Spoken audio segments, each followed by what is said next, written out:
வணக்கம் நண்பர்களே. NSWIS academy தங்களை அன்புடன் வரவேற்கிறது. இன்றைக்கி நம்ம பார்க்க போகிற பாடம் என்ன அப்படின்னு கேட்டிங்கன்னா, பண்டைய நாகரிகங்களில் சிந்துவெளி நாகரிகம் அப்படிங்கிற ஒரு ஸ்பெசிஃபிக்கான ஒரு டாபிக் தான் பார்க்க போகிறோம். இந்த லெசன் பொறுத்தவரை இது மட்டும் படித்தாலே போதும், ஓகேங்களா. இது எங்கே இருக்குது அப்படின்னு கேட்டிங்கன்னா 9th ஸ்டாண்டர்டு. நீங்கள் லேட்டஸ்ட் புக் ஃபாலோ பண்ணுறீங்க, 2019 ஃபாலோ பண்ணுறீங்க அப்படின்னா டேர்ம் 1ல் இருக்கும்.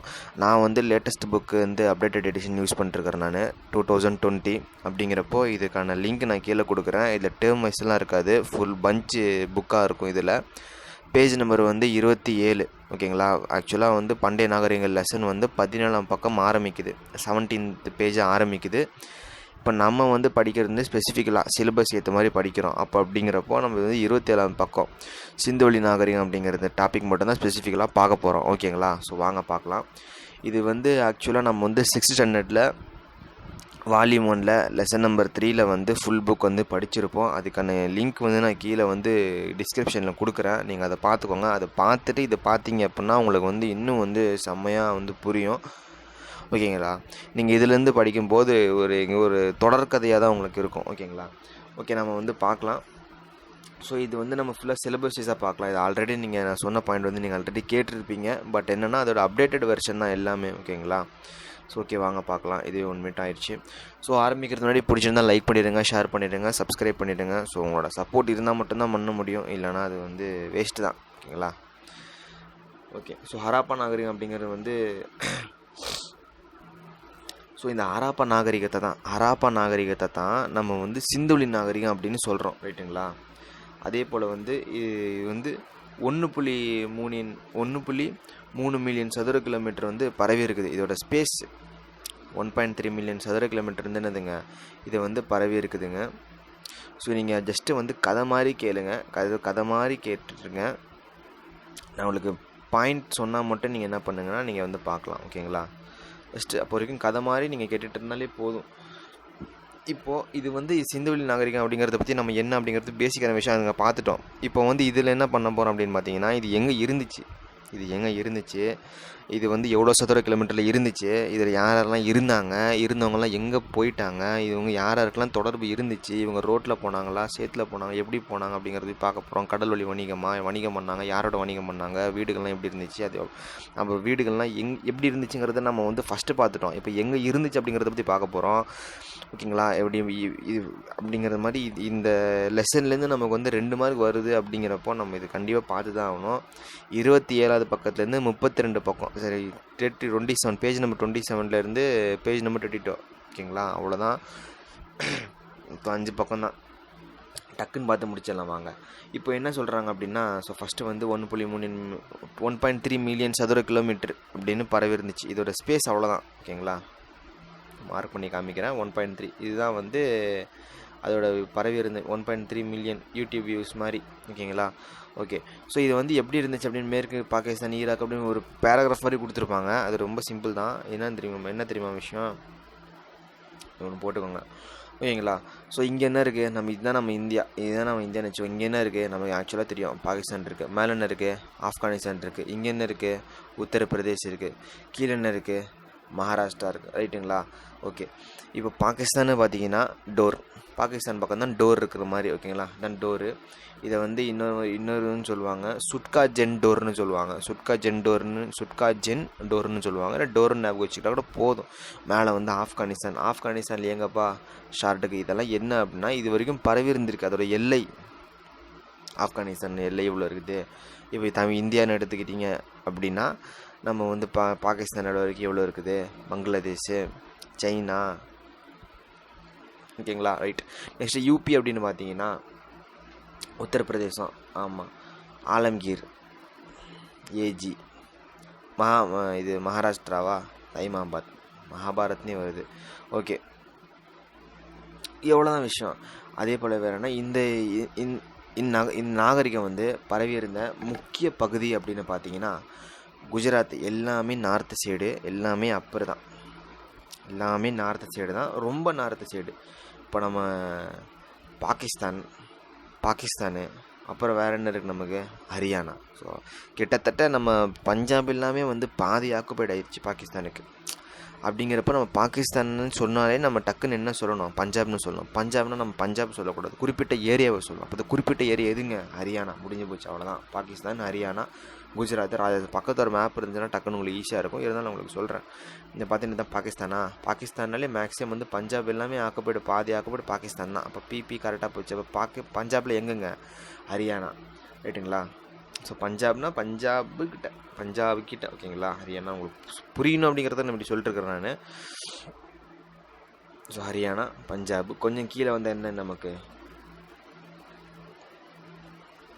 ராஜஸ்தான், குஜராத், ஓகேங்களா. அவ்வளோதான் விஷயம். ஓகே, நெக்ஸ்ட் வந்து ஹராப்பா அப்படிங்கிறது. இப்போ ஹராப்பா இப்போ வந்து நம்ம வந்து ஒவ்வொரு சின்ன சின்ன ஏரியாவை பற்றிலாம் நம்ம சொல்லிருந்தோம். இப்போ வந்து பெரிய பெரிய நாகரிகத்தை பற்றி சொல்ல போகிறோம். ஹராப்பா அப்படின்னாலே எங்கே நமக்கு, பஞ்சாப், பாகிஸ்தான் தான் மெயின். நமக்கு அதுதான், அந்த ஹராப்பாவை தான் நம்ம சிந்துவெளி நாகரிகம் அப்படிங்கிறதும் சொல்கிறோம். அதே போல் மொஹஞ்சதாரோ எங்கே இருக்குது நமக்கு, சிந்து, பாகிஸ்தான். அப்போது என்னென்னா பாகிஸ்தானில் தான் இந்த சிந்துவெளி நாகரிகங்கிறது இருந்திருக்கு. அப்போது ஃபஸ்ட்டு வந்து என்ன நமக்கு, ஹராப்பாவும் பாகிஸ்தான் தான், மொஹஞ்சதாரோவும் பாகிஸ்தான் தான். ஆனால் ஹராப்பா வந்து வேறு பாகிஸ்தானை தவிர எங்கே இருந்துச்சு, பஞ்சாபில் இருந்துச்சு. மொஹஞ்சதாரோ பாகிஸ்தான் தவிர எங்கே இருந்துச்சு, சிந்தில் இருந்துச்சு, ரைட்டுங்களா. ரைட். இப்போ தோலவீரா அப்படிங்கிறது பார்த்தீங்கன்னா தோலவீரா, ஸோ குஜராத், வீரர்கள் இருந்த இடம் அப்படின்னு நினச்சோங்க. தோலவீரா, குஜராத், இந்தியா. கலிபங்கன், ராஜஸ்தானில் போனால் நமக்கு தண்ணியும் இல்லை, சாப்பிட்றதுக்கும் சாப்பாடு வந்து குறைவாக கிடைக்கும், சும்மா கிடைக்கும் ஞாபகம் வச்சுக்கிறதுக்காக. அப்படிங்கிறப்ப நம்ம களி தான் ஏன் திங்கணும் ராஜஸ்தானுக்கு போனோம் அப்படிங்கிற மாதிரி கலிபங்கன். அதுக்கடுத்தது லோத்தல். ஸோ லோத்தலுங்கிறது என்னென்னா செப்பனிடம் இடம். ஸோ புரிகிற மாதிரி சொன்னால் கப்பல் வந்து கட்டுற இடம், ரைட்டுங்களா. அப்போ குஜராத், இந்தியா. அதுக்கடுத்தது பானாவாலி. ஸோ வாலி. ராஜஸ்தானுக்கு போனால் தண்ணியே கிடைக்காதுப்பா, அப்போ வாலியை தேடி தான் அலையணும். எதுக்கு வாலியை தேடி அலையணும், தண்ணி எடுக்கிறது கிணத்துலேருந்து எடுக்கிறதுக்காக அப்படின்னு நினச்சிவாங்க. நெக்ஸ்ட் வந்து சுருக்கோடா அப்படின்னு இருக்கும். அது சுருக்கோட்டா அப்படி என்னென்னா குஜராத், இந்தியா. சுருக்கோட்டா, குஜராத், இந்தியா, ரைட்டுங்களா. ரைட்டு. குஜராத்தில் இருக்கிறவங்களாம் மேக்ஸிமம் வந்து கோட்டு தான் போட்டுக்கிட்டு இருப்பாங்க அப்படிங்கிற மாதிரி, ஓகேங்களா. இது என்ன எடுத்துக்கலாம்லாம் விட்டுடலாம். ஆகவே சிந்துவெளி நாகரிகத்தோட முக்கிய நகரம் அப்படின்னு சொல்கிறாங்க, ரைட்டுங்களா. இங்கே வந்து ஒரு உள்ளாட்சி அமைப்பு வந்து இருந்திருக்கும் அப்படின்னு சொல்கிறாங்க. ஏன்னா அங்கே வந்து என்ன ஃபுல்லுமே வந்து தெருக்கள், சந்துக்கள், கழிவுநீர் கால்வாய்கள் எல்லாமே வந்து இருந்துச்சு. அது எல்லாமே நிறைய சுட்ட செங்கற்கள், சுடாத செங்கற்கள் எல்லாமே வந்து கட்டுமானங்களுக்கு பயன்படுத்தியிருக்கிறாங்க. எல்லாமே பிளானிங் அங்கே இருந்திருக்குது. அப்படிங்கிறப்போ அங்கே வந்து ஏதாவது வந்து ஒரு உள்ளாட்சி அமைப்பு வந்து இருக்கும் அப்படிங்கிற மாதிரி வந்து நம்பப்படுது. அதுக்கான திட்டமிடுதெல்லாம் வந்து பண்ணுறதுக்கு ஒரு ஆள் இருந்திருக்காங்க அப்படிங்கிற மாதிரி என்ன பண்ணுதுங்க, நம்பப்படுது. மொஹஞ்சதாரோவில் தான் வந்து ஒரு மாபெரும் குளியல் குளம் வந்து என்னதுங்க இருந்திருக்கு. அதுதான் என்னது, கிரேட் பாத்து. உங்களுக்கு ஒரு ஃபிலிம் ஒன்று நான் வந்து சஜஸ்ட் பண்ணுறேன். அந்த படம் பேரே வந்து மொஹஞ்சதாரோ தான். அதில் நீங்கள் பார்த்தீங்க அப்படின்னா நம்ம கிருத்திக் ரோஷன் நடிச்சிருப்பார், பூஜா ஹெட்ஸ் நடிச்சிருப்பாங்க. அது வந்து செம்மையான படம். அது என்னென்னா அது ரொம்பவே வந்து இந்த இடம் எல்லாமே ஃபுல்லாகவே கவர் பண்ணி எடுத்திருப்பாங்க. அந்த படம் பாருங்கள். ஆனால் அது கொஞ்சம் லென்த்தி படம், அது கொஞ்சம் பெரிய படம். அது பார்த்தீங்க அப்படின்னா உங்களுக்கு வந்து மோஸ்ட்லி உங்களுக்கு எல்லாமே கிளியர் ஆயிரும், ஓகேங்களா. ஒரு என்டர்டெயின்மெண்ட்டாகவும் இருக்கும், ஒரு ரிலாக்ஸாகவும் இருக்கும். அதை நீங்கள் பாருங்கள். அதுக்கான லிங்க் வேணும் அப்படின்னா அதெல்லாம் வேணாம், நீங்கள் சர்ச் பண்ணுங்கள், யூடியூப்லேயே அவைலபிளாக இருக்குது, ஃப்ரீ தான். ஓகே. இந்த குளம் வந்து நன்கு வந்து தளமிட்டபடி நிறைய அறைகள்லாம் இருந்திருக்கு. தோண்டெடுக்கப்பட்ட நிறைய கட்டுமான கலைஞ்சிகள் போல் காணப்படுது. அதே மாதிரி வந்து ஹராப்பா அரசு பற்றி நமக்கு வந்து இன்னும் விவரம் தெரியல. ஹராப்பாவில் வந்து அரசு இருந்ததுக்கான ரெக்கார்டே நமக்கு அந்த அளவுக்கு இல்லை. அப்படிங்கிறப்போ அதுக்கான விவரங்கள் நமக்கு தெரியல, ஓகேங்களா. நெக்ஸ்ட் பேஜ் வந்துட்டோம். இதுதான் வந்து இந்த மேப்பு. பாகிஸ்தான், ஆப்கானிஸ்தான் அதெல்லாம் இருக்குது, அதை பார்த்துக்கோங்க, இன்னும் பிரச்சனை இல்லை, ரைட்டுங்களா. பூசாரி அரசன் அப்படிங்கிறது மொஹஞ்சதாரோ தான் பூசாரி அரசன் அப்படிங்கிற மாதிரி அடையாளம் காட்டப்படுதுன்னு சொல்கிறான். ஆனால் வந்து அது வந்து சரியானதா அப்படிங்கிற மாதிரி வந்து இங்கே வந்து எதுவுமே உறுதிப்படுத்த முடியல. ஏன்னா அதுக்கான ரெக்கார்டு குறைவாக இருக்குது. அதுதான் மேட்ரே இங்கே, புரியுதுங்களா. ஸோ பண்டைய அரசு அப்படிங்கிற மாதிரி வந்து அரசியல் அமைப்பு வந்து இருந்திருக்க வேண்டும் அப்படிங்கிற மாதிரி தான். எதுவுமே இவங்களால உறுதியாக சொல்ல முடியாது. ஓகே. ஸோ ஹராப்பா தான் வந்து ஃபஸ்ட்டு கண்டுபிடிக்கப்பட்ட இடம். கேட்பாங்க ஹராப்பாவே இல்லை மொஹஞ்சதாரோனா ஹராப்பா தான். வேறு என்ன அப்படின்னா சிந்து நதிக்கு வந்து அப்பாலும் வந்து பரவி இருக்குது. அதனால தான் இது வந்து சிந்துவெளி நாகரிகம் அப்படிங்கிற மாதிரி என்ன பண்ணுறாங்க. சிந்து நீர்னு இருக்குதுங்க, சிந்து நதின்னு இருக்குது ஓகேங்களா, சிந்து இண்டஸ் ரிவர். அப்போ அந்த பக்கமும் பரவி இருக்கிறனால இது வந்து சிந்துவெளி நாகரிகம் அப்படின்னு சொல்கிறாங்க.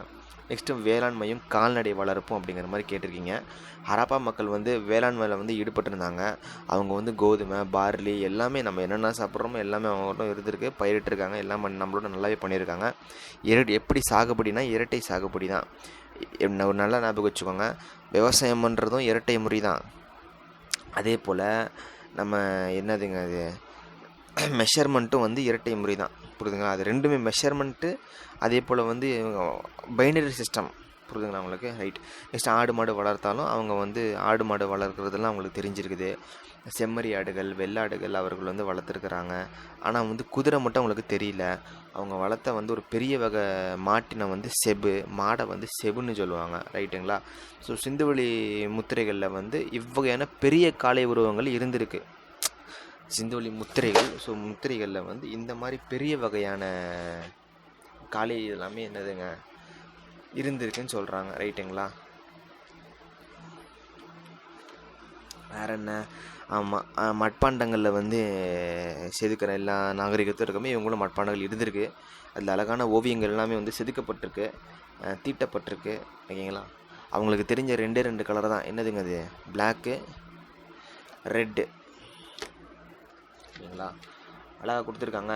நிறைய எக்ஸ்படியோ ஜாடிகள், தட்டுகள், சிறு தட்டுகள் அங்கே இருக்க அந்த இமேஜில் கொடுத்துருக்காங்க பார்த்தீங்களா, அதுதான், ஓகேங்களா. ஓகே. ஸோ நெக்ஸ்ட்டு வேறு என்ன அப்படின்னு பார்த்தீங்கன்னா, அதில் தீட்டப்பட்டிருக்கிற அந்த ஓவியங்கள்லாம் எப்படி இருந்துச்சுன்னா, அரச மர இலை. அவங்களுக்கு தெரிஞ்ச விஷயம் என்ன, அரச மரம் உங்களுக்கு தெரியும். அப்போ அந்த இருக்கிற இலையெல்லாம் பார்த்துருப்பாங்க. அப்போ அந்த இலையை வச்சு என்ன பண்ணுவோம், அச்சு எடுத்துருப்பாங்க, போட்டிருப்பாங்க, அவ்வளோதான். அதுக்கடுத்து மீன் செதில், மீன்கள் பார்த்துருக்கலாம். அதில் ஏன்னா வந்து எல்லாம் நதியோரம் இருக்கிறனால மீன்கள் நிறைய சாப்பிட்ருந்துருக்கலாம், பார்த்துருந்துருக்கலாம். அப்போ அதுக்கான டிசைன். அப்புறம் ஒன்றை வெட்டிக்குள்ள வட்டங்கள்ங்கிற மாதிரி ஒரு ரவுண்டுக்கு மேலே ரவுண்ட் அப்படி, ஓகேங்களா. ஸோ குறுக்கு நெடுக்கமான கோடுகள், கிராஸ், இந்த மாதிரி. ஸோ கருப்பு நிறத்தை வந்து தீட்டியிருந்தாங்க அப்படிங்கிற மாதிரி நிறைய ஓவியங்கள் கருப்பு நிறத்தில் தீட்டியிருக்கிறாங்க. இப்போ நம்மகிட்ட இருக்கிற மாதிரி எல்லோ, ஆரஞ்சு, ஒயிட்டிஷு, இப்போ மிக்கி மவுஸ் கலர் அதெல்லாம் ஒன்றும் கிடையாது. அவங்களுக்கு தெரிஞ்ச 2 கலர் தான், கருப்பு, சிவப்பு, முடிஞ்சு போச்சு. நெக்ஸ்ட்டு உலக கருவிகள், என்னென்ன கருவிகள்லாம் யூஸ் பண்ணாங்க அப்படின்னு பார்த்தீங்கன்னா, வெப்பன் மெட்டீரியல்ஸ் எல்லாம் யூஸ் பண்ணியிருக்கிறாங்க. என்ன மாதிரிலாம் ஆனால் மெயினான விஷயம் செட்டு, ரோரி செட்டு மட்டும்தான் நீங்கள் தெரிஞ்சுக்க வேண்டிய வெப்பன். ஏன்னா ரோரி அப்படிங்கிற இடத்துல இருந்து எடுக்கப்பட்ட அந்த செட்டுன்னு சொல்கிறாங்க. ரோரி செட்டுங்கிறது கத்தி, முடிஞ்சு போச்சு, அவ்வளோதாங்க. நெக்ஸ்ட் எலும்பாலும் தந்தத்தாலும் செய்யப்பட்ட கருவிகள் ஆகியவற்றை பயன்படுத்தியிருக்கிறாங்க, ரைட்டுங்களா. அந்த கருவிகள்லாம் எப்படின்னா எலும்பாலும் தந்தத்தாலும் செய்யப்பட்டிருக்கு, ரைட்டுங்களா. இரும்போட பயனை பற்றி அவங்களுக்கு தெரியல. கூர்மையான கருவிகள், உளிகள், அப்புறம் மீன் தூண்டில் போடுற முட்கள், அப்புறம் கத்திகள், அப்புறம் வந்து நிறுவை தட்டுகள். ஸோ ஒரு விஷயம் சொல்லட்டுமா, நம்ம என்ன ஃபாலோ பண்ணுறோமோ அதுதான் அவங்களும் ஃபாலோ பண்ணியிருக்காங்க. ஸோ சொல்லப்போனால் அவங்க ஃபாலோ பண்ணதான் நம்ம ஃபாலோ பண்ணியிருக்கிறோம். அப்படிங்கிறப்ப நம்மக்கிட்ட இப்போ என்ன இருந்தது தான், ஓகேங்களா. அதை பற்றி நம்ம வந்து முழுசாலாம் ஒன்றும் தேவையில்லை, இம்பார்ட்டண்ட்டை மட்டும் நம்ம பார்த்தா போதும், ஓகேங்களா. அதே போல் பார்த்தீங்கன்னா நடனமாடும் சிலை வந்து ஒன்று கண்டுபிடிச்சிருக்கிறாங்க. அது வந்து அந்த சிலையை வந்து நம்ம ஆராய்ச்சியாளர் என்ன சொல்லியிருந்தார், இந்த சிலை வந்து இந்த காலத்தில் தான் வந்து இப்போ உருவாகி இருக்கிறாங்களா, அது வந்து ஒரு பெரிய ஒரு ஆச்சரியமாக இருக்குது அப்படிங்கிற மாதிரி சொல்லியிருக்கிறாரு. ஏன்னா அது லாஸ்ட் வேக்ஸ் ப்ராசஸ்ங்கிறது அவங்களுக்கு தெரிஞ்சிருக்குது. இப்போ இருக்கிறவங்களுக்கு கூட அந்தளவுக்கு பண்ண முடியல நுணுக்கமாக. ஆனால் அந்த காலத்தில் எங்கள் 3300 1900 பொதுவாண்டுக்கு முன்பு தெரிஞ்ச இந்த விஷயம், தெளிவாக பண்ணியிருந்த விஷயம் இன்றைக்கி நம்மளால் வந்து சரியாக பண்ண முடியுது. பட் ஆனால் அதுக்கும் நம்ம மேலே பண்ணணும், ஓகேங்களா. ஸோ அந்தளவுக்கு வந்து சிறப்பாக இருந்திருக்கிறாங்க, சீரம் பண்ணியிருக்கிறாங்க, ஓகேங்களா. இன்றைக்கி நம்ம வந்து என்னென்னமோ மெத்தடை ஃபாலோ பண்ணுறோம், என்னென்னமோ இன்வென்ட் பண்ணுறோம், ஆனால் அது அந்தளவுக்கு இல்லை, ஒன்றுமே இல்லை. ஒரு எக்ஸாம்பிளுக்கு அந்த காலத்து ராயல் என்ஃபீல்டுக்கும் இந்த காலத்து ராயல் என்ஃபீல்டுக்கும் என்ன, அது வந்து புல்லட்டு, இது புல்லட்டு மாதிரி, அதுதான் எல்லாமே தரங்கள் எல்லாமே குறைஞ்சிக்கிட்டு இருக்கு, ரைட். நம்ம பார்க்கலாம், அதுக்கடுத்து பார்க்கலாம். ரோரி செட் அப்படிங்கிறது பார்த்தீங்கன்னா பாகிஸ்தான் இல்லை, ரோரி அப்படிங்கிறது நான் ஏற்கனவே சொல்லிட்டேன், நான் தேவையில்லை. பிளேடு என்னென்னா கூர்மையான ரோரினா பிளேட்ஸ், முடிஞ்சு போச்சு, அவ்வளோதான். ஆடை, ரோரிங்கிற இடத்துலேருந்து என்ன பண்ணுறாங்க, ரோரிங்கிற இடம் வந்து பாகிஸ்தான், எல்லாமே மேக்ஸிமம் பாகிஸ்தான் தான். ரோரிங்கிற பகுதியிலேருந்து பெறப்பட்ட செட்டு மூலப்பொருட்கள், ஓகேங்களா. செட்டு மூலப்பொருட்கள் மூலமாக என்ன பண்ணுறாங்க, நம்ம வந்து கத்தியை உருவாக்குறாங்க. ஆடி அணிகலன்லாம் பார்த்தீங்கன்னா அவங்களுக்கு வந்து செம்பு தங்கம் எல்லாம் அணிகலனாக யூஸ் பண்ணிட்டு இருந்துக்கிறாங்க. அப்புறம் பட்டு அப்படிங்கிறது பருத்தி, அப்புறம் வந்து பட்டு அப்படிங்கிறத பற்றி அவங்களுக்கு தெரிஞ்சிருக்குது. அப்புறம் என்ன வந்து அவங்க வந்து அணிகலன் யூஸ் பண்ணாலுமே ரொம்ப காஸ்ட்லியான அணிகலன் அவங்க நினைக்கிறது கார்னிலின் அப்படிங்கிற ஒரு செம்மணிகள் இருக்குது, ரெட் கலராக இருக்கும். அதை யூஸ் பண்ணிட்டா அது கெத்துப்பா அப்படிங்கிற மாதிரி அந்த கார்னிலின் அப்படிங்கிற அந்த ஒரு கல்லை வச்சு தான் எல்லா அணிகலன்களுக்கும் போடுறாங்க. அப்படி போட்டாங்கன்னா அது ஒரு காஸ்ட்லியான அணிகலன். இப்போ நம்ம டைமண்ட்னா எப்படி நம்ம பார்க்குறோம், அந்த மாதிரி அது வந்து ஒரு கார்னீலியன். ஓகேங்களா. ஸோ கார்னீலியன்கிற ஒரு இது செம்மணிகள். ஸோ வணிகம் பரிமாற்றம்லாம் பார்த்திங்கன்னா மெசொப்பொட்டேமியாவுக்கும் ஹராப்பாவுக்கும் நல்லாவே ஒரு தொடர்பு இருந்துச்சு. அதே போல் வந்து மேற்காசியா பகுதிகள்கிட்டையும் நிறைய என்ன பண்ணாங்க, நிறைய வந்து வணிகம் பண்ணாங்க. Oman, Bahrain, Iraq, Iran. Oman, Bahrain, Iraq, Iran ரைட்டுங்களா. ஓமன் எங்கே இருக்குன்னு தெரியலைங்களா, இங்கே பாருங்கள், இங்கே ஓமன், பஹ்ரைன், ஈராக், ஈரான். ஓகேங்களா. நான் வந்து புக்கில் சொல்லிட்டுருக்கிறேன். நான் இது உங்களுக்கு டிஸ்பிளேல வந்து இது தெரியும் உங்களுக்கு. நான் புக்கை பார்த்து சொல்லி கொடுத்துட்ருக்கேன். ஓகே.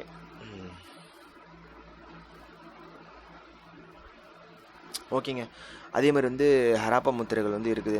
யூனிஃபார்ம் ஆவணங்கள் அப்படின்னு பார்த்தீங்கன்னா மெசொப்பொட்டேமியாவுக்கும் ஹராப்பாவுக்கும் இடையே இருந்த வந்து வணிக தொடர்பு வந்து வெளிப்படுத்துது. யூனிஃபார்ம் எழுத்துக்கள் வந்து காணப்படும் மெழுகா அப்படிங்கிற வந்து குறிப்பு வந்து சிந்து பகுதி வந்து குறிக்கும்னு சொல்கிறாங்க ரைட்டுங்களா. எடைகளும் அளவுகளும் பார்த்தீங்கன்னா ஹராப்பா நாகரிக பகுதிகளில் வந்து கனசத்திரமான செர்ட் அப்படிங்கிற எடைகள், அந்த செர்ட்டை வச்சு தான் எல்லாமே. ஏன்னா அந்த செர்ட்டுங்கிறது ஒரு மூலப்பொருள், ஒரு ஓர் மாதிரி, ஓஆரி ஓர்னு சொல்ல மாட்டேன். ஏன்னா ஓரில் தான் நம்ம எக்ஸ்ட்ராக்ட் பண்ணி எல்லாமே எடுப்போம், அந்த மாதிரி தான். ஓகேங்களா. அவங்க வந்து இந்த அளவு எல்லாம் பார்த்தீங்கன்னா ஈரடிமான எண்முறை அப்படிங்கிறத வச்சு தான் என்ன பண்ணுறாங்க. அதுக்கடுத்து பார்த்தீங்கன்னா இமேஜஸ் பிக்சர்ஸ் தான் உங்களுக்கு இருக்கும். ஆமாம், 1:2:1:2 4:8:16:32. ஓகேங்களா. இது மாதிரி தான் வந்து என்ன பண்ணாங்கன்னா அவங்க வந்து பைனரி சிஸ்டம். இது எல்லாமே ஈஸி தான், ஆல்ரெடி படிச்சது தாங்க. நான் உங்களுக்கு இம்பார்ட்டன் மட்டும் தான் சொல்லி கொடுத்துட்ருக்காரு நான் இதில். முத்திரைகள் எழுத்துருக்கள் அப்படின்னா ஹராப்பா பண்பாட்டு பகுதியில் பார்த்திங்கன்னா நுரைக்கல், செம்பு, சுடுமண் தந்தம் ஆகியவற்றை செய்யப்பட்ட முத்திரைகள் வந்து கிடைத்திருக்குது.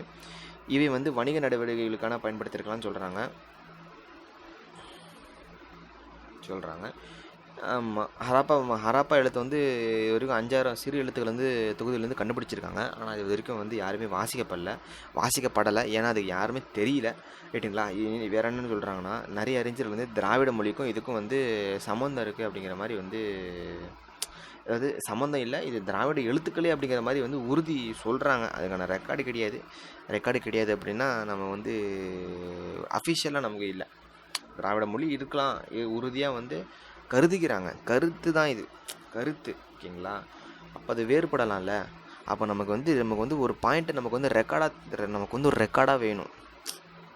இந்த புக்கில் நம்ம பாக்ஸாக நம்ம கொடுத்துருவாங்க பார்த்தீங்களா, இது வந்து உங்களுக்கு தெரியுமா அப்படிங்கிற அந்த மாதிரி நமக்கு வந்து அதை நம்ம சொல்லலாம். அது ஏன்னா அது கொஸ்டின் நம்மளை குறைப்பறதுக்கான வாய்ப்பு நிறைய இருக்குது. இது டக்குன்னு கேட்டுருவாங்க நம்மக்கிட்ட, திராவிட இது வந்து சிந்து எழுத்துக்கெல்லாம் திராவிட எழுத்துக்களா அப்படிங்கிற மாதிரி கேட்பாங்க, திராவிட மொழியா அப்படிங்கிற மாதிரி கேட்பாங்க. உறுதியாக வந்து கருதுகிறாங்க அப்படின்னு சொல்கிறாங்க, தவிர நமக்கு வந்து ரெக்கார்டு இல்லை. புரிஞ்சுக்கோங்க, ஒவ்வொரு வார்த்தைக்கும் ஒரு மீனிங் இருக்குது. ஏன்னா இது கொஸ்டின் கேட்டுருக்கிறாங்க, அதான் அழுத்தம் திருத்தமாக சொல்லிட்டு இருக்காரு நான். ரைட். சிந்துவெளி நாகரிகமே வந்து இந்திய பண்பாட்டு உருவாக்கத்துக்கான அடித்தளம் அப்படிங்கிற மாதிரி சொல்கிறாங்க. ரைட். நெக்ஸ்ட்டு பார்த்தீங்கன்னா ஹராப்பா பகுதியில் வந்து நிறைய வந்து சுடுமண்ணால் வந்து செய்யப்பட்ட, அதாவது எல்லாமே மண்ணால் தான் செய்யப்பட்டது. எல்லாமே மட்பாண்டங்களும் மண்ணால் தான் அவங்க செய்யப்படுறாங்க. சின்ன சின்ன பொருட்கள், மட்பாண்டங்கள், அப்புறம் ஓவியங்கள், வெண்கல சிலைகள், அப்புறம் ஆகியவை ஹராப்பா மக்களோட கழுதை திறனை வந்து காட்டுது. அவங்க பண்ணுற விஷயம் எல்லாமே திறனை வந்து காட்டுது. மேலே வந்து மதகுரு அல்லது அரசன் மொஹஞ்சதாரோவில் கிடைக்கப்பட்ட அதை பற்றி நமக்கு வந்து தெரியுது. இதை பற்றி நம்ம வந்து 6th பார்த்துட்டோம். அதை பார்க்கலான்னா கீழே டிஸ்கிரிப்ஷனில் கொடுக்குறேன். அதை பார்த்துட்டு இதை பார்த்தீங்கன்னா உங்களுக்கு பெஸ்ட்டாக இருக்கும். ஓகே. பசங்களாம் விளையாடுறதுக்காக வந்து கிலுகிலுப்பு, அப்புறம் வந்து பொம்மை வண்டி, அப்புறம் பம்பரம், அப்புறம் கோழிக்கொண்டு, அப்புறம் நிறைய விளையாட்டுக்கான சுடுமண் சில்லுகள் அப்படிலாம் எல்லாமே பண்ணியிருக்கிறாங்க. இப்போ வந்து அவங்க வந்து இயற்கையை வந்து வணங்கியிருக்கிறாங்க அப்படிங்கிற மாதிரி சொல்கிறாங்க. இயற்கையை வந்து என்ன பண்ணிட்டுருக்காங்க, வழிபட்டிருக்காங்க. தெய்வங்கள் அப்படிங்கிறதுக்கான ரெக்கார்டிங் கிடையாது. ஆனால் வந்து ஒரு பெண் தெய்வ சிலை வந்து நமக்கு கிடைச்சிருக்கும். அதை பற்றி நான் 6th சொல்லியிருப்பேன். அதை வேணும்னா பாருங்கள். ஓகேங்களா. காளிபங்கனில் வந்து நெருப்பு கொண்டங்கள் வந்து அடையாளம் வந்து காணப்படுது. இறந்தவர்களை வந்து புதைச்சிருக்கிறாங்க அப்படின்னு தான் சொல்லியிருக்காங்க, தவிர இறந்தவங்களை வந்து எரிச்சிருக்காங்க அப்படிங்கிற ரெக்கார்டு நமக்கு கிடையவே கிடையாது.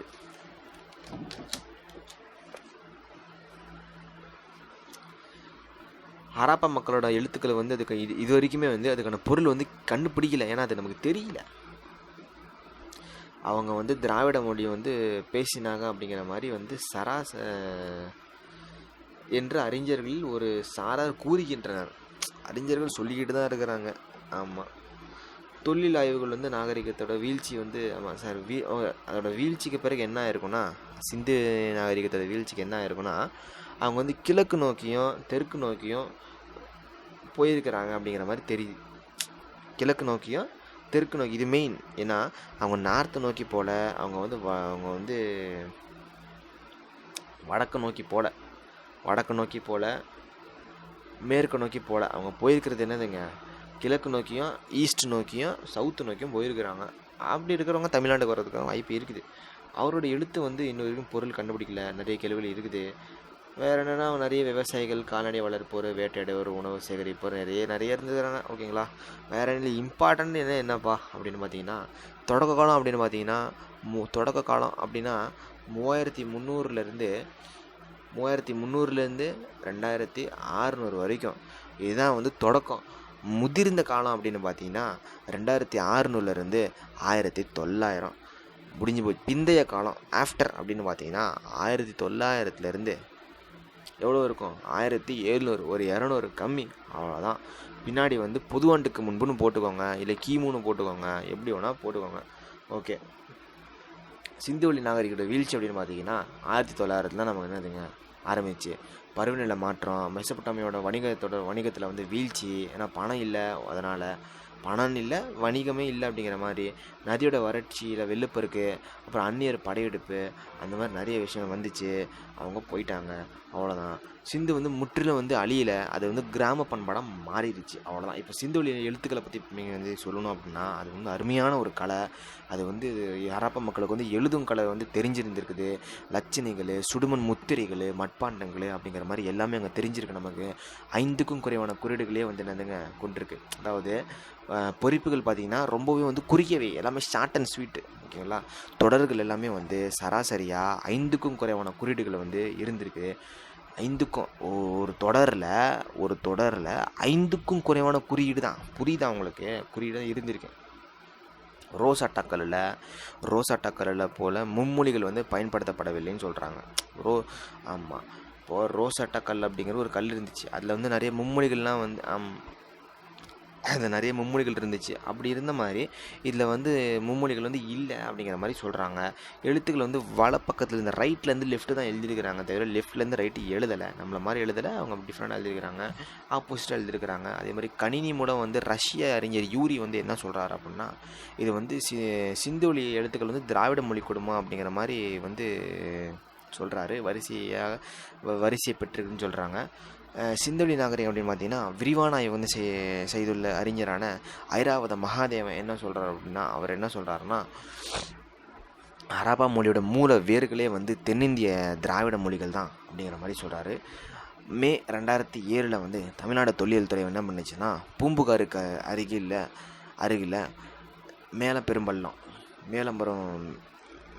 மேலம் தட்டுற மாதிரி மேலப்பெரும் பள்ளம் அப்படிங்கிற இடத்துல கண்டெடுக்கப்பட்ட பானைகளில் உள்ள அம்பு போன்ற குறியீடுகள் மோஞ்சதரவில் கண்டெடுக்கப்பட்ட லட்சணிகளை போன்ற உள்ளனன்னு சொல்கிறாங்க. அப்போ 2க்கும் கனெக்ஷன் இருந்திருக்கு பாருங்கள். 2க்கும் கனெக்ஷன் இருந்திருக்குது. சிம்பிள்ஸ், லட்சணிகள். அப்புறம் பின்னாடி பார்த்தீங்க அப்படின்னா இந்த பாக்ஸ் ஒன்று கொடுத்துருப்பாங்க. இது கேட்குறதுக்கான வாய்ப்புகள் வந்து இப்படி கேட்கலானோ உங்களுக்கு கேட்குறதுக்கான வாய்ப்புகள் இருக்குது அப்படிங்கிற மாதிரி வந்து கருதப்படுது, பார்த்துக்கோங்க.